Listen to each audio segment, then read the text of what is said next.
Assalamu alaikum and welcome to special Ramadan series on Eyewitness, where we take a look at Pakistan in detail.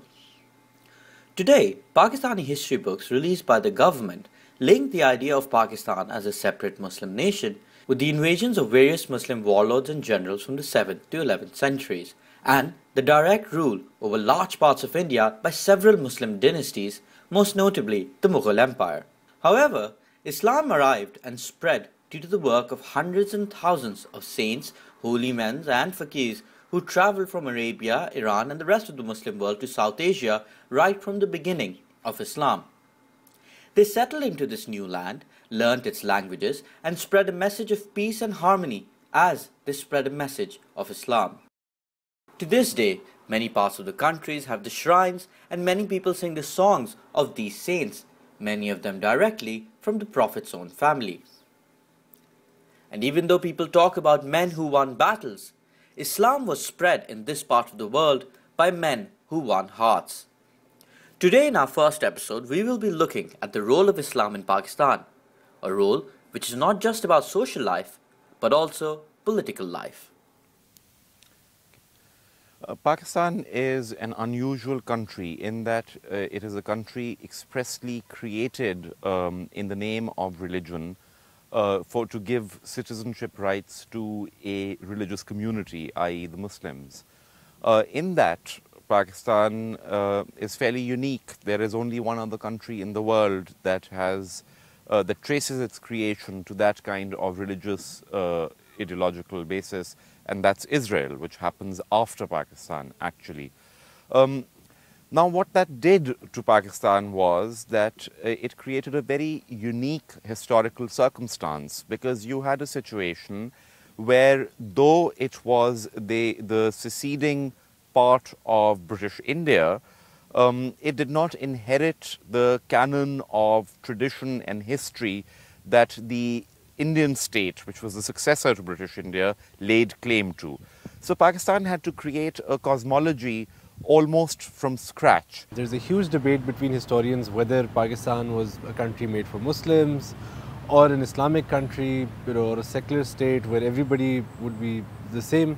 And that debate has basically, there's one side that's come out of as the winner in that debate, and that is that Pakistan ka matlab kya is La ilaha illallah, which gives a pretty strong message that the role of religion in Pakistan is significant. Right now, if you ask any random person on the street why Pakistan was made, they would give you the same answer, that was made for Islam because Muslims felt threatened in United India. There was oppression by Congress, and because of all those factors, that's the narrative that's been built for Pakistan. And it's not just about the creation, it's also about how people live their daily lives there. Right now it's Ramadan, and if you go to Pakistan right now, Ramadan is virtually enforced by the state. So you can't have, eating places open during the day. There are people going around during Sehri times, waking people up. There's an official announcement that your fast has been completed. You can open your fast, break your fast at Maghrib. And the government facilitates Muslims particularly. I'm not aware of facilitation for other religions, but the government definitely facilitates Muslims with Hajj, with collection of zakat, with other rituals. So it's pretty obvious that Islam plays a very central role in Pakistan and in the life of an average Pakistani. But if Pakistan was created for Muslims, why was there any problem at all in deciding whether it should be Islamic or not? The answer is not easy, but perhaps it lies in 1857. That year, in British-ruled India, there was a revolt by the Indian soldiers in the colonial army. The revolt was called the War of Independence, and it began, according to legend, because soldiers were being asked to use bullets which had pig and cow fat on them, animals which Muslims and Hindus had religious issues with. However, the revolt, or as the British called it, mutiny, was put down brutally, and the British took complete control of the empire. In doing so, they formally removed the last Mughal emperor from his throne in Delhi, ending about 500 years of Muslim power in central and northern India. And this led to much soul searching by the Muslims from that part of India, many of whom had been connected to the aristocracy and state. There are very many ironies in the creation of Pakistan, and one of them is that actually Pakistan was created by what are referred to in the parlance of South Asian history as Muslim modernists. Now, Muslim modernists were primarily concerned with the economic and social rights and advancement of Muslims rather than the spiritual sphere of things, which they felt lay in perhaps in the personal domain. Religious Muslims, the Jamiyat-e-Ulema-e-Hind, the Jamaat-e-Islami, these were outfits that were more concerned with the spiritual health of Muslims in India as a whole. So actually, the religious political forces, the high tradition of Islam in the subcontinent, if you will, was, as a matter of record, opposed to the partition of India and wished to look after the spiritual health, if you will, or represent the spiritual aspirations of all Muslims in a united India. Whereas the Muslim modernists who led the movement for Pakistan were more concerned with far more mundane issues such as constitutional rights, economic advancement, and so on. If you look at what Muslim modernism is in South Asia, it begins with what the historian Barbara Metcalfe refers to as movements of revival and reform in 19th century India.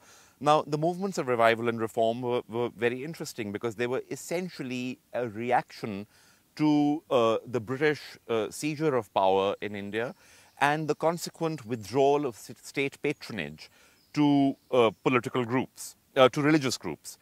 And Muslim modernism asserted itself across the board in many different forms. One of them was the setting up of this madrasa at Deoband. The other was the setting up of the university at Aligarh. These were all the movements of revival and reform. There was also Farangi Mahal, which has died out subsequently. And there was also a concurrent movement in Hinduism. There was the Brahmo Samaj, the Arya Samaj.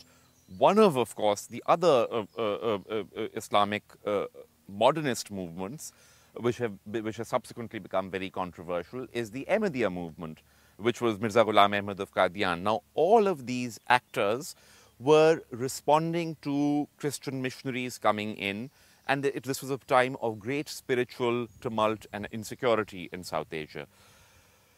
When these movements of revival and reform actually took off, they took divergent views. So at Deoband was actually the first madrasa as we understand the modern madrasa to be.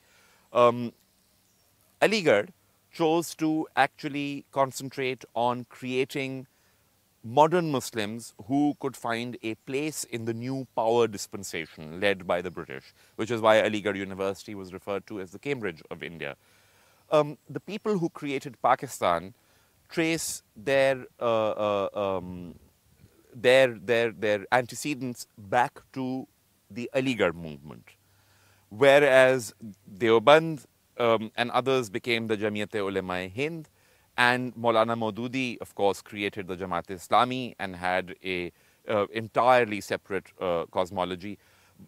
So these are the kinds of currents that led to the creation of Pakistan. Before partition, I mean, Muslims were always practicing, they would help each other with Ramzan, with Hajj and all. But the religious parties weren't dominant, weren't so influential in the creation of Pakistan. The major forces were actually, these renowned secular people who weren't that religious themselves. And they didn't really use a lot of religious rhetoric. Jinnah, for example, did use some religious rhetoric, but not, to the extent that he could be called an Islamist.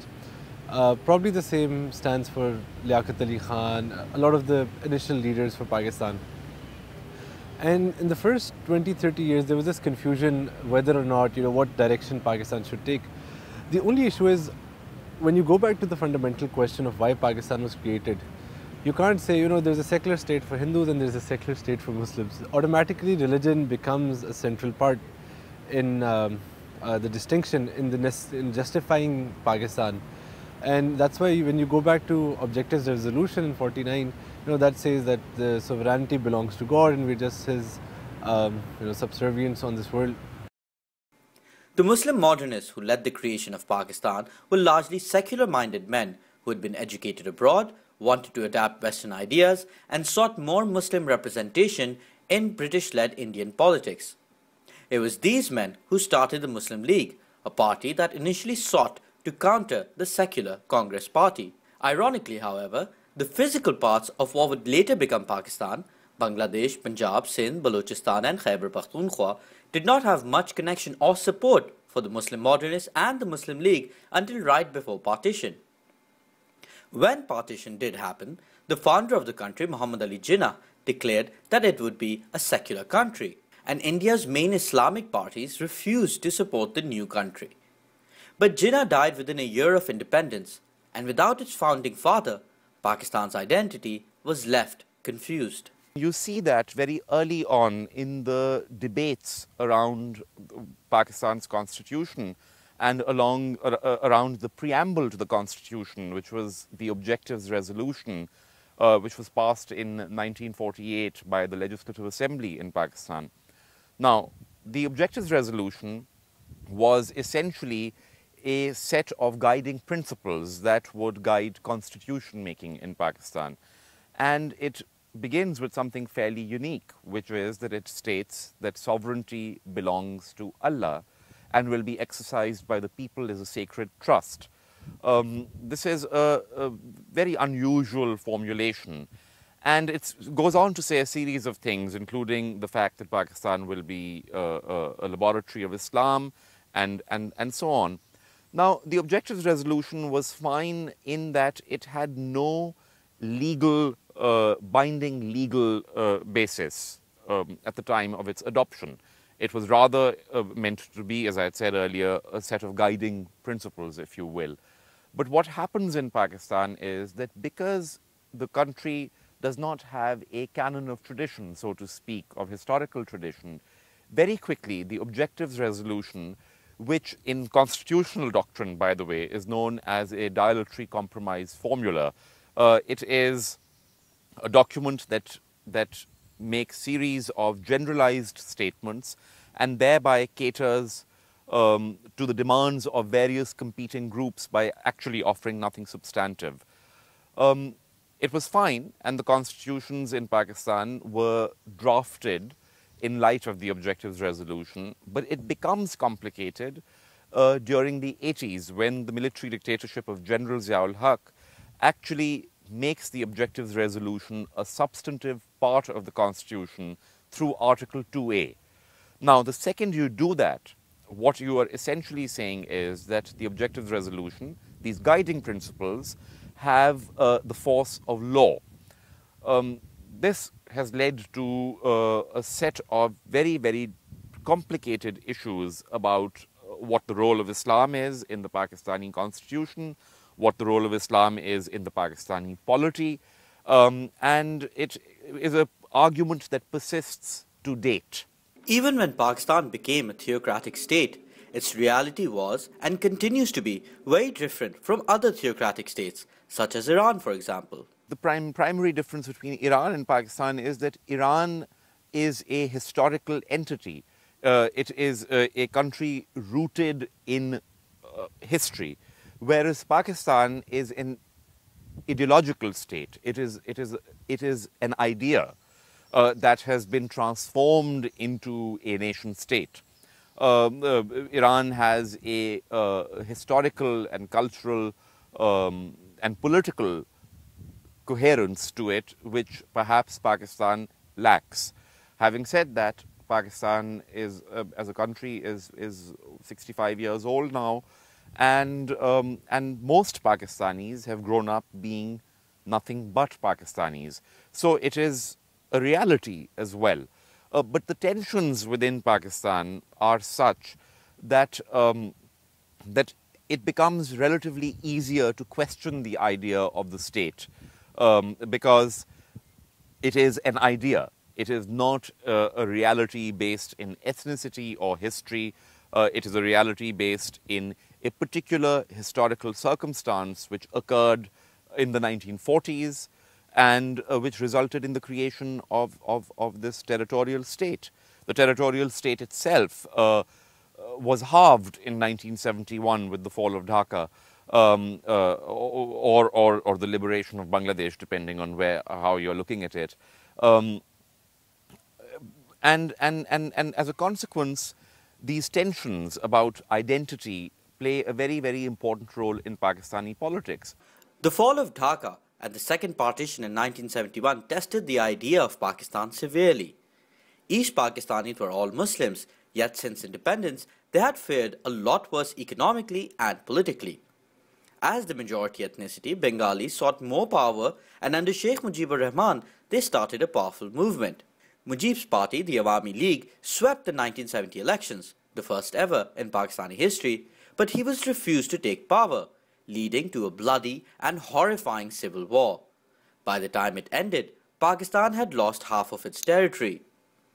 But somehow, it still survived by a combination of a colonial state apparatus and a lot of ideological propaganda. Let me explain to you what the Pakistani state and all of South Asia has in common. The South Asian state is structurally authoritarian. This is a throwback to colonial laws, which actually govern all South Asian states.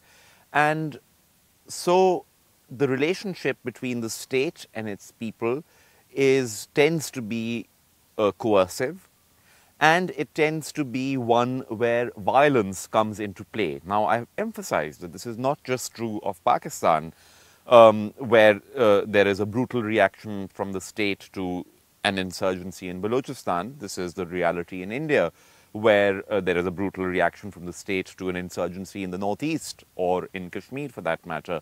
This is the reality in Bangladesh, where there is equally a brutal reaction from the state to uprisings in the Chittagong Hill Tracts. This is the reality in Sri Lanka, where we've seen the large-scale slaughter of the Tamils just very recently. And this is the reality in Nepal and in Bhutan as well. So it's a South Asian thing. Now, in Pakistan, one thing is absolutely clear. While people are Muslims, the idea that Islam alone can be a politically binding factor has been proven to be wrong. It is demonstrably false. And this has got nothing to do with lack of faith in Islam. This has to do with the fact that different regions have different politics. And for example, one of the great differences between, say, Iran and Pakistan is that while Iran is overwhelmingly Persian, though there is, of course, Sistan, Balochistan and other areas, but overwhelmingly it is the one people. Pakistan is not. Pakistan has series of nationalities therein. It has the Baloch, it has the Sindhis, it has the Punjabis, it has the Saraikis, it has the Bravi speakers, it has the migrants from India, the Mahajirs, who are now today predominantly Urdu speakers. So there are multiple groups in Pakistan with very divergent and different histories, who have very different demands of the federation, and who find it at times very difficult to navigate their way with the federation. In the 60s and 70s, this was particularly true of the Pashtun, who today are far more amalgamated into Pakistani society. The presence of a strong and often violent state is endemic in South Asia, and in Pakistan the state has often used Islam for keeping the country together. You have had a perennial tension in Pakistani politics, which is that the military has always argued that Islam is your binding force, and what that means is that Pakistan will be ruled from the center in Islamabad. All subnational political discourses in that country have argued that yes, everybody is Muslim, but that is at the end of the day just a statement of fact, and there has to be decentralization of power, and local constituent units, whether they be provinces or lower down, should be able to exercise self-governance. The demand for the justification for Pakistan was basically sought by people who genuinely bought into the social contract of Pakistan. The Bangladeshis did not, and that's why they sought independence. And once they were away, that voice for a understanding of Pakistan, for the Pakistan that everybody fought for, that voice became more pronounced. And that is why, once you have that Bangladeshi voice removed, it was basically the urban Punjabi voice, Karachi voice, a lot of Mahajar voice as well. And that majority became more pronounced. Initially, there were other voices and there were multiple other issues to deal with. But in '73, because in East Pakistan, Sheikh Mujib, who didn't really run on an Islamic platform, he ran on a fairly nationalistic, Bengali nationalistic platform. He won, basically swept the East Pakistani elections. But in West Pakistan, the vote was divided between Bhutto, who ran more or less on issue-based agenda, and the Islamic parties. And they did win considerable number of seats. And since after the loss of Bangladesh, their representation was in the parliament. I mean, if it was a united country, it would have been 40 seats in maybe 320, 330. But in the new Pakistan, it was 40 seats out of 140. So that was a significant enough voice to have a pressure. And that's why after the fall of Bangladesh is when you start seeing all these, influence of Islam, particularly in social life, and then using legislation to enforce that within social life in Pakistan. So casinos were banned, which were open in Karachi before '70s. Nightclubs, there were a couple of nightclubs in Karachi as well. They were banned. Alcohol was prohibited. There was restriction. The trend started towards more enforcement of Islam by the state in the '70s, and that was, exacerbated by Zia's rule. Because Zia, one of the things that really affected Bhutto's public perception was that he was an alcoholic, he was a debaucherous Muslim, he wasn't really a practicing Muslim. And Zia, on the other hand, one of the reasons he hated, plus there were other numerous reasons, the elections boycott, but this is a small reason which Zia picked on. And it's always easy to rally people on religion, because that's something that nobody really challenges in Pakistan. What you've been told, you basically stick with it. And it's a very passionate issue, it's a very personal issue. People are very vocal about it as well, but they won't challenge it. So if somebody comes up and says, I'm going to be fighting for Islam, I'm going to change this country into the Muslim way, which everybody believes in, the chances are that majority will ascribe to it. And the majority does have this romanticism for an Islamic welfare state, which is what Ziaul Haq promised, and which is what gave him that leverage to go about it. And then you see newscasters having to wear dupattas, females gradually being reduced from public life. Like earlier, you would see them even driving bicycles or motorcycles. In the '70s, it was a very open society. Then they stopped doing that. There was public lashing and whipping. The hudud laws came up, which restricted, which imposed restrictions between interaction of men and women, for the simple fear that what if somebody accuses them of adultery, and then the male might be lashed and the women might go to jail or whatever the punishment was. And that's when you see religion really playing a very strong role into personal life. And it got worse a little after Zia, but since then there's been a divergent trend. In some areas it's very open, especially the upper class areas, places like Lahore, Karachi, Islamabad. The enforcement isn't that strict, but in some places like rural Punjab, within the upper area, not even the Saraiki belt, but within the upper area, religion does play a significant role. But it's not just the army that uses Islam in politics. Many people also have a double-edged relationship with the extent of Islam in political actions. If you take a random poll in Pakistan, and majority of Pakistanis will support Sharia law. They will support, even the strictest punishments, like amputation of limbs, for instance, for theft, or stoning to death for adultery. The polls suggest that a lot of people will support even those strict punishments. Yet at the same time, when it really it seems like it might affect their personal lives, they're a little reluctant. It's like, this might actually happen. The same as you mentioned in Sawat, when Sufi Muhammad and his whole group clan of people implemented Sharia law, there was a real backlash because, and it wasn't just on Sharia law, it was more when they saw that particular video of a woman being lashed. What Samad is referring to is a famous incident when a part of the country, Swat, came under militant rule and Sharia law was imposed. After a few weeks, a video of a public lashing was leaked to the press, and the people's reaction was one of horror.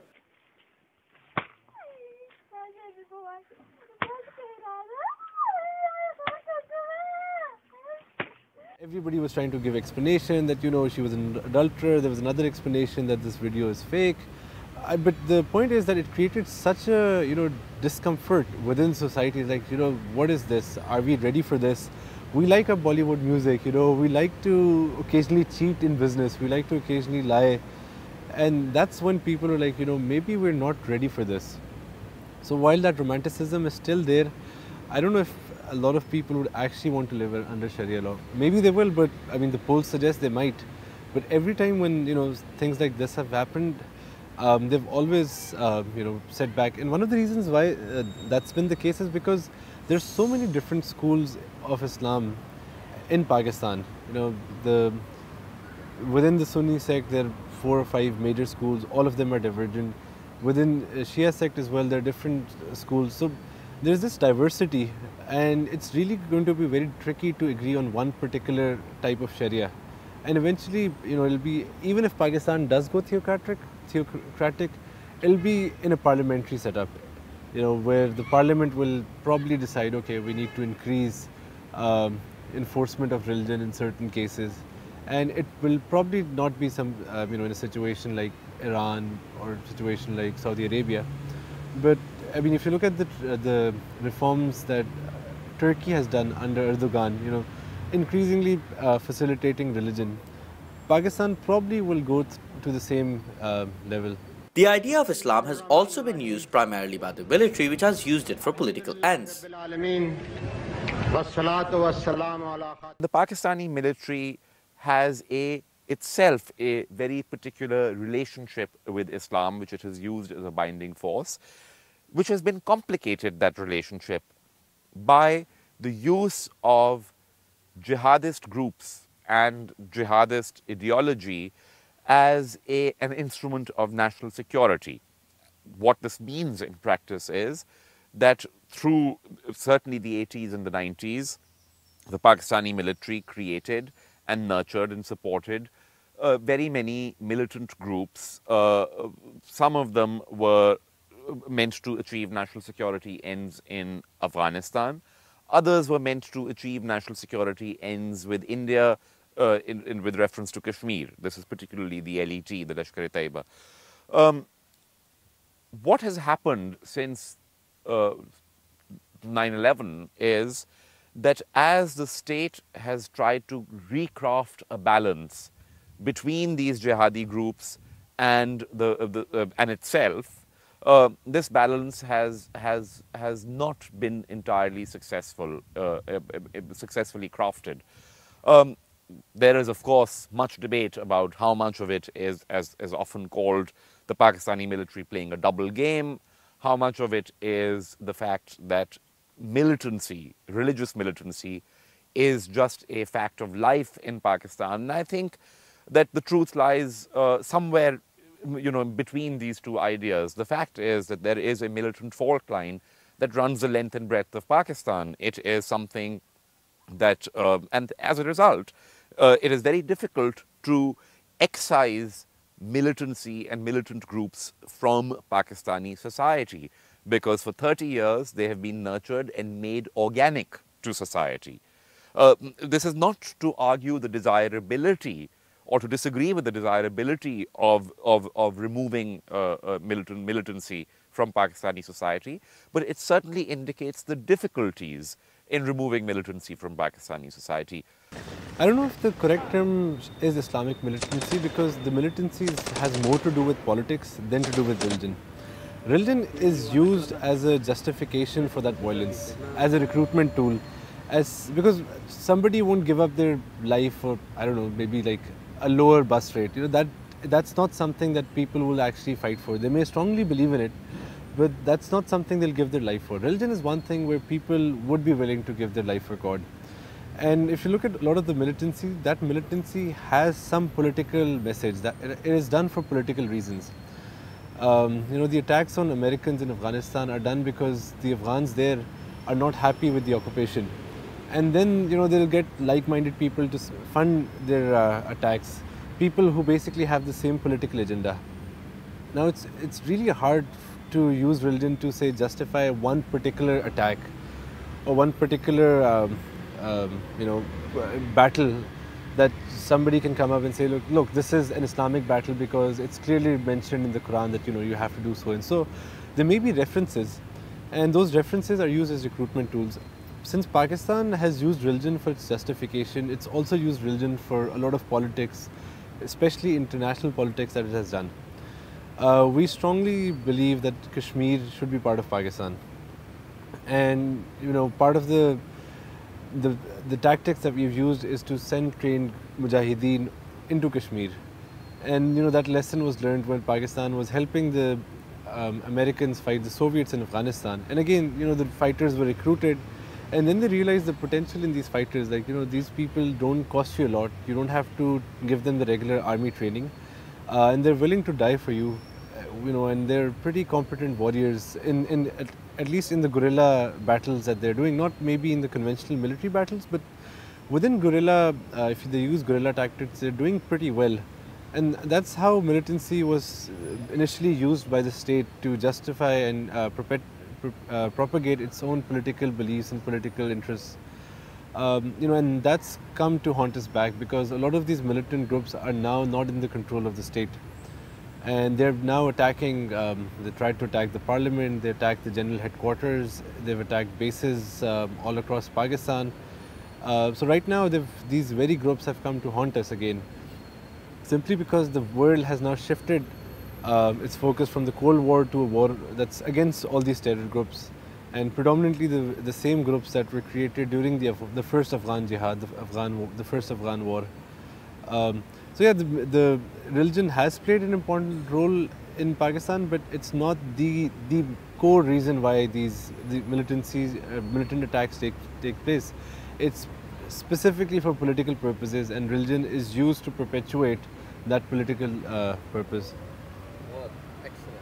The rise of militancy has greatly complicated lives of Pakistan's minorities, and despite being 20% of the population, the Shia minority is also under threat.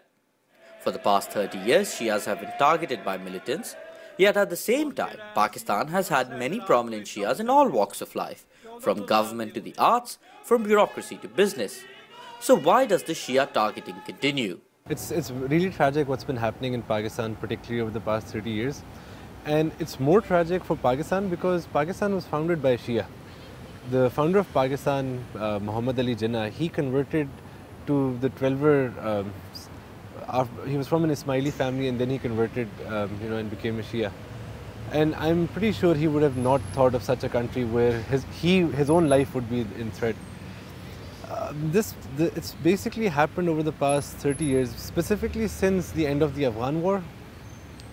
That's since the late 80s and early 90s. That's when the extreme rise in Shia target attacks became. And that was mainly because there was such a narrow interpretation of religion. And since 75–80% of people in Pakistan are Sunnis, and Ziaul Haq assumed that everybody is just Sunni, or either everybody should be Sunni if they're not. He did prescribe very, there were changes in the education curriculum where it was basically taught again and again that there's only one correct way of Islam. And that is what the state is telling you. If you don't agree to that, you are not Muslims. And that was the argument. Anybody who has a different way of praying, for instance, anybody who has a different way of interpreting religion, or is not a Muslim.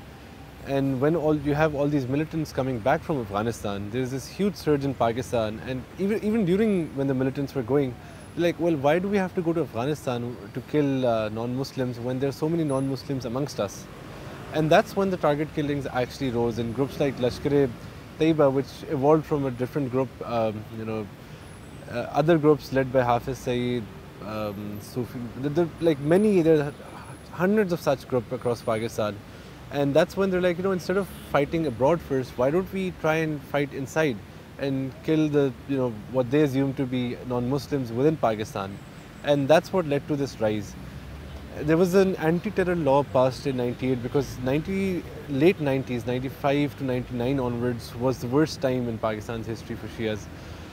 So I think it was in 98 when they tried to pass an anti-terror law and trying to prohibit all these jihadi groups and all. And while they were negotiating that, there were 2 assassination attempts on Nawaz Sharif.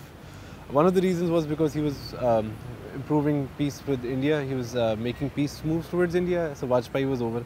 But the major reason was because he was trying to pass those anti-terror laws. And eventually, one of those judges within the court declared them unconstitutional for a different reason. But Nawaz Sharif himself, from a right-wing party, has had links with these groups as well. According to some allegations, he'd even met Osama bin Laden and all. Like, he was close with the jihadis at that point. Even he was not safe when he tried to pass those terror laws because these groups were so huge. There was a decline during Musharraf's time, but unfortunately these groups just regrouped after 2005, 2006, and they're back. And even though Shias are in all walks of life, I mean, Benazir was a Shia, Zardari probably is a Shia as well. The head of Senate, Sayyid Nair Bukhari, is a Shia. There's so many prominent Shias who are doing great work within Pakistan, in politics, doctors, engineers, academics. And it's really hard that such a strong group of people feel threatened within their own community, and there seems to be nothing that the state can do to control them. Because every time there's an attack, the attackers disappear, or it's either a suicide attack, and then it's really hard to trace who's doing it. And people within the state are often complicit. Some rogue agents, current or former rogue agents, are complicit. And that's making it really hard, for Shias. And I have a lot of Shia friends who are reluctant to live in Pakistan because of this increase in killings. It is argued, though these figures are contested and there hasn't been a census in Pakistan for a very long time, that about 20% of the Pakistani population is Shia.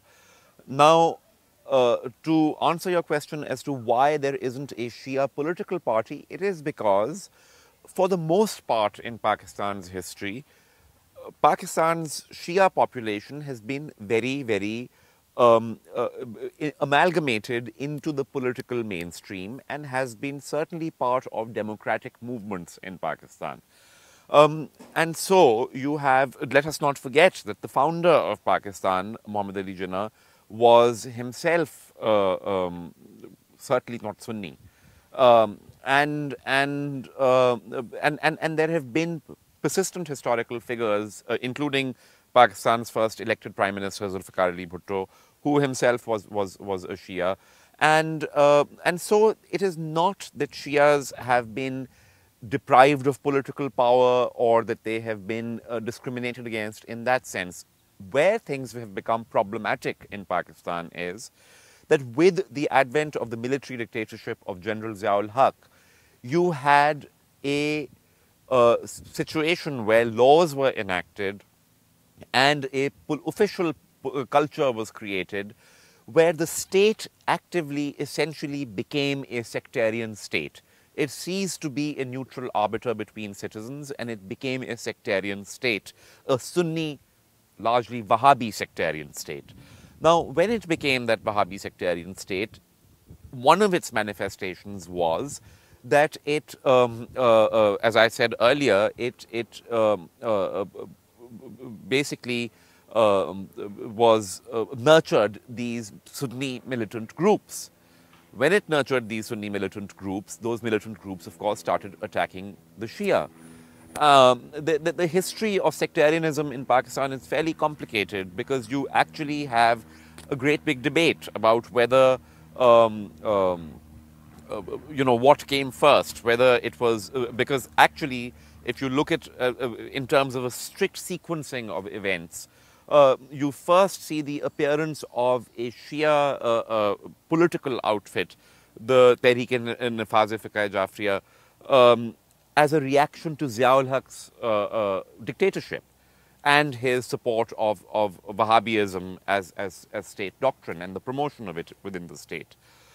This then leads in turn to the creation of the Sipah-e-Sahaba, which is a Sunni extremist outfit, and so it goes.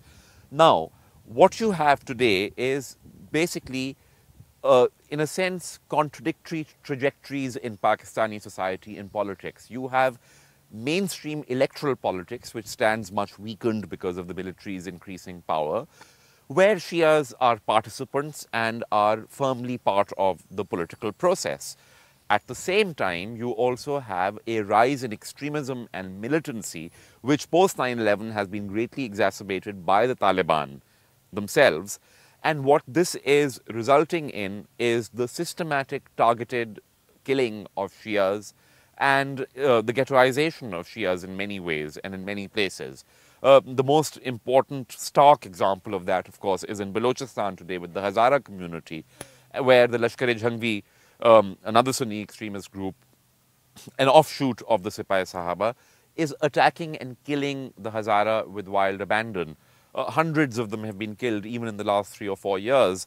But if you look at the antecedents of that, the first time the Lashkar-e-Jhangvi or the Sipah-e-Sahaba are seen as an actor is when they go into Afghanistan at the time of the Taliban conquest and act with the Taliban to massacre the Hazaras in Mazar-e-Sharif and other places. That whole process has now moved into Pakistani Balochistan. And of course, Shias continue to be targeted and killed across Pakistan. It's a very, very dire and serious situation. But in terms of electoral politics, in terms of competitive offices of state which are open to election, the electorate, there is a substantial part of the electorate that will elect people regardless of whether they are Shia or not, because their political imperatives are not sectarian. So there are contradictory things happening in Pakistan. There are Shia political parties. The issue with religious political parties in Pakistan is they don't win much. Most of the political parties that have done well in Pakistan aren't completely on a religion-centric agenda.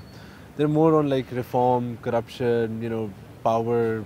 These are the issues that get you the mass votes. But over the past 3-4 months, the Shia community has done a lot. They've been constantly meeting the Minister for Interior, they've met the governors of various provinces. Then they, in Rawalpindi, Islamabad, they organized this huge protest in front of the parliament, where they said that people from all Imam Bargahs are requested to pray in front of the parliament. And there'll be a huge solidarity side, and the turnout was really good. There were over 5,000 people at that protest. And they're like, okay, we won't, block streets and all, we'll just go and pray there in front of the parliament. We'll ask God, and there'll also be a good sign for the parliament to see our suffering, because thousands of people have been killed just in the past 3 years, and it's not restricted to any particular area, it's not restricted to any subgroup of Shias, but it's spread all across the country. So they've been trying, but there are so many issues that the government is stuck with, from like memos to corruption to the Prime Minister getting disqualified and all that. Unfortunately, even with such high numbers of killings happening on a daily basis, their focus is still on just survival and other things. And I don't know what else can be done. Maybe a mass strike might help, but it's going to be really tricky to get some government action done. At the end of the day, Islam in Pakistan has two roots. One is from how the Pakistani state and political history view it. The other is how Islam is practiced by the millions of people who live in this country. Often there is an overlap, but sometimes there is not.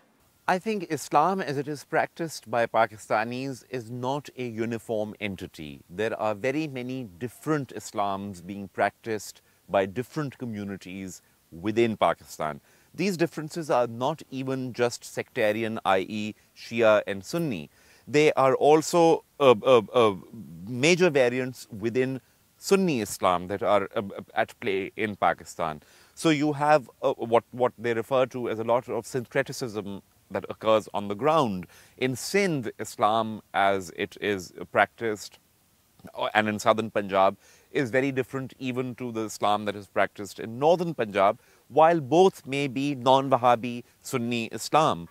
In Sindh, you have a far greater, and southern Punjab, a far greater adherence to the Sufic tradition, to various Sufi orders.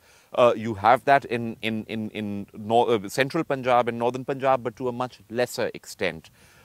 You have in Khyber Pakhtunkhwa province actually what is closest to Wahhabi Islam, which is their indigenous faith, which has to do with the history of Muslim Reformation in that part of the world, to do with Shah Waliullah and others.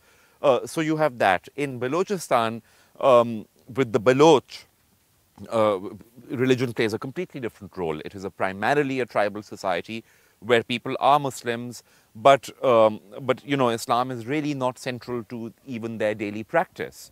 So it really depends on who you are in Pakistan, which is a very rich mosaic of corresponding and complementary and sometimes contradictory religious frameworks within the greater body of Islam. But there isn't a uniform Islam that is at play in Pakistan. And in that sense, again, Pakistan is different from a place like Iran or a place like Egypt, because there isn't, you know, the Muslims of Pakistan are very many different peoples, even religiously, not just ethnically or linguistically. Religion and culture go hand in hand. And it's very difficult to discern what exactly is purely religious and what exactly is purely cultural. There's a tradition in Pakistan that, you know, you give money to people who are young. It's called Eid. So you give money to people who are young on Eid, as Eid celebration. Now, I've always asked this question to many people, and it's really hard for them to sort of figure out whether it's a Pakistani thing, because that's not the tradition in a lot of Muslim countries. But at the same time, it's done specifically on Eid. You know, so there is some religious association, and I mean, it goes with a lot of things. For instance, masjids they use agarbatti in masjids, you know, which is considered to have some religious value.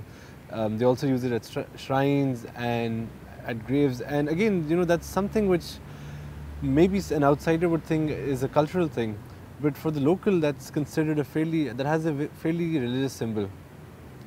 So, I mean, to like what exactly is Islam? Was Islam 1400 years ago? Islam itself has evolved. Like everything else, things do evolve. There are new laws, for instance, regarding use of loudspeakers in mosques. You know, scenarios have changed since then, and I don't know if it would be accurate to say the enforcement, because the enforcement is different in different areas. The state enforcement is supposed to be uniform, but the social enforcement is very different. In Karachi, for instance, you can probably, if you're at, say, Zamzama, you can probably talk about religion very openly. You know, you can discuss anything. And it's probably safer to talk about religion than politics in Zamzama, you know. But say that's not the case in Gujarat. In Gujarat, if you're in Gujarat or some place like Faisalabad, you probably cannot or should not, you know, discuss or take a controversial position on religion. And that's a social enforcement that's not really enforced by the government. It's because you don't want to be in trouble with the people around there. You know, so I mean, the enforcement level varies. It varies from area to area, and the state like the mindset that Zia sort of brought in was a very Saudi Wahhabist mindset. There's this debate on whether that is you know, the mindset that people had before partition, and I'm honestly not quite aware whether, you know, it's an increased trend, but the number of people who are adhering to that particular mindset has increased. That part, I mean, I think I'm pretty confident about that, but I'm not sure how the breakdown was before partition. It is safe to say that Islam and Pakistan will always go hand in hand. That relationship can lead to violence but also redemption, extremism but also diversity. It remains to be seen where this relationship goes next. Allah.